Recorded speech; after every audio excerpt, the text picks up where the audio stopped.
Welcome to another episode of Wake Up. And on today's episode, I'm going to try and make this a quick one. We're going to talk about the ultimate vote being economic, not democratic. So I always get people, who run around, whether they're on the left or the right or whatever political bent they are, and always talking about how the idea is democracy, and democracy is the best of all the worst that we've got, and all this sort of stuff. And my contention is that democracy is a fucking joke. In fact, democracy is the pathway to socialism, then communism, then slavery. It is not a functional system, and I'll tell you why. In a democratic system, you have people give up their agency to authority on a periodic basis, once every 4 years or whatever the presidential or leadership cycle might be, and the idea is to make you feel like you've made some form of decision or choice for policy. And then you sort of give away all your power and all your, decision-making ability to a bunch of bureaucrats to go and then make decisions on your behalf as part of this moral and ethically and, as part of this institution with, as I always say, moral, ethical, economic and violent monopolies.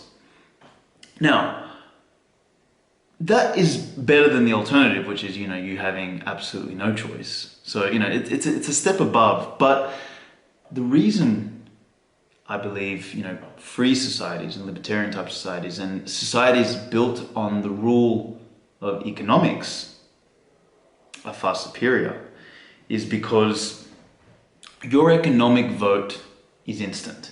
And now let's define what we mean by economics here. At its fundamental core, the very basis of economics is the allocation of your two finite resources, your time and your energy. That's shit that you can't get back. You can't print it, you can't make more of it, you can't pull it out of your ass. It is there, and it is the ultimate I'm going to use a word that I don't like. It's the ultimate equalizer. It's where the level playing field exists. We all have the same amount of time, and we all have an amount of energy that we can, tap into and use. You can't create or destroy energy. So economics at its very core is how we allocate those resources.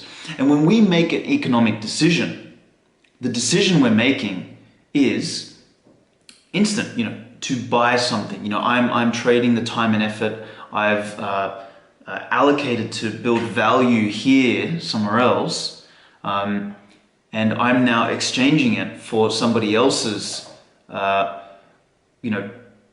labor, their crystallized labor, their time and effort, in the form of a product or a service or something like that, and we're exchanging that. And these economic decisions are how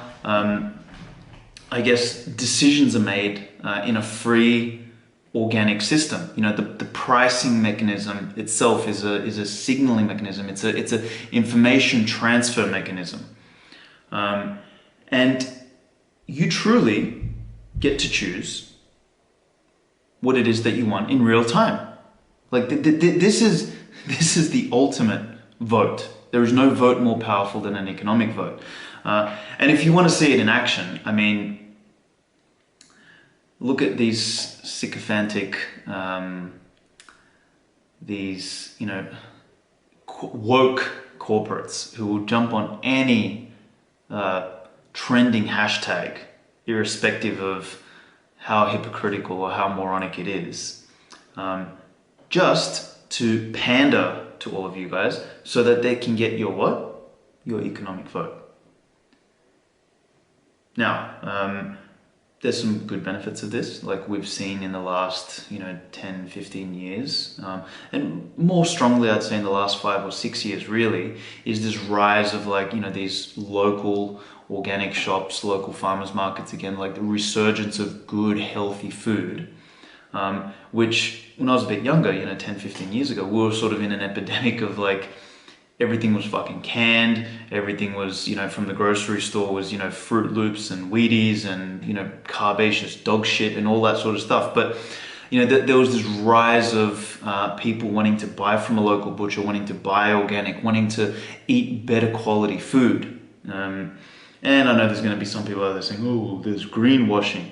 I ain't talking about fucking greenwashing. I'm talking about real good quality food and it being more expensive, but people making an economic vote and a decision to go and buy that stuff and then reinforcing the need and then therefore the market supply of said products.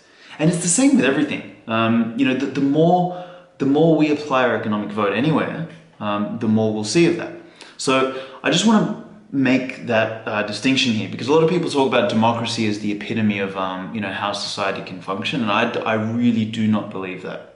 I believe in a free market economy where you can make active decisions today, whether it's for your protection, whether through private policing, whether it's for what you eat, whether it's where you choose to get your education from, where you choose to educate your children from, the vehicle you want to drive, how you want to get, whatever it is, your economic vote is instant. And as these free market forces, they converge and then diverge depending on where you are in the world and where you are in society and what you're doing and what the movement is, what the trend is, etc.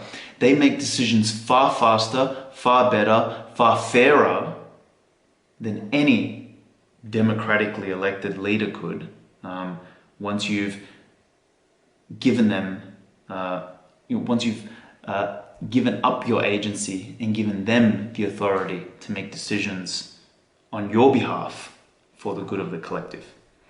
So that's enough for this video. I'll see you guys on the next one. Remember to share, subscribe, like, whatever else you do. But here on YouTube and on Spotify, on all the podcasting things. And follow me obviously on Twitter for some more rants and on Medium. Thanks again, guys.